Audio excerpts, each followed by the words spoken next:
અમદાવાદમાં ગુંડાઓની શાન ઠેકાણે લાવવા એક્શનમાં છે પોલીસ। જી હા, બાપુનગર વિસ્તારમાં પોલીસનું મેગા કોમ્બિંગ ચાલી રહ્યું છે। મોટી સંખ્યામાં પોલીસના અધિકારીઓ દ્વારા કોમ્બિંગ ચાલી રહ્યું છે। પોલીસ દ્વારા વાહનોમાં પણ હાથ ધરવામાં આવ્યું ચેકિંગ।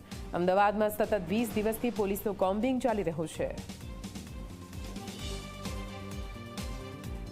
પણ ગઈકાલે જે કોમ્બિંગનો જે સમય હતો એમાં ઓલ્ટરનેટ કોમ્બિંગ આપવામાં આવતી હોય છે, એટલે ગઈકાલે જે કોમ્બિંગ ના હોય એવા દિવસે પણ આ ઘટના બની ગઈ હોય એવું બની શકે। પોલીસની હાજરી ઓછી હોય એવું તો ના જ કહેવાય, જોકે કારણ કે કોઈ પણ ગુનેગાર કોઈ પણ ગુનો કરે છે તો એના વિરુદ્ધમાં જે કંઈ પોલીસે લેવાના થતા કાયદેસર પગલાં પોલીસ દ્વારા લેવામાં આવે છે, એમના વિરુદ્ધ અટકાયતી પગલાં પણ એ રીતના લેવામાં આવે છે।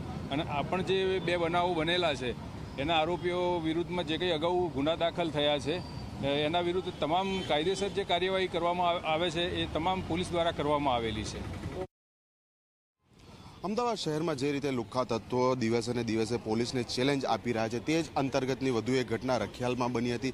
તે બાદ હાલમાં પોલીસ દ્વારા આખો સમગ્ર જે વિસ્તાર છે ત્યાં મોડી રાત્રે ચેકિંગ હાથ ધરવામાં આવ્યું છે, કોમ્બિંગ કરવામાં આવી રહ્યું છે, જે દરમિયાન પોલીસના ઉચ્ચ અધિકારીઓ સ્વયં આ કોમ્બિંગમાં ઉપસ્થિત છે અને વિવિધ જે દુકાનો છે, ખુલ્લી ઓફિસો હોય, મકાનો હોય, ત્યાં તેઓ તપાસ હાથ ધરી રહ્યા છે। ખાસ કરીને જે રીતે પોલીસને ચેલેન્જ આપવામાં આવી હતી, આખી ઘટનામાં પોલીસના કર્મચારીઓ ઉપસ્થિત હોવા છતાં તેમને ખંજર બતાવી અને ભગાડી દેવામાં આવ્યા હતા।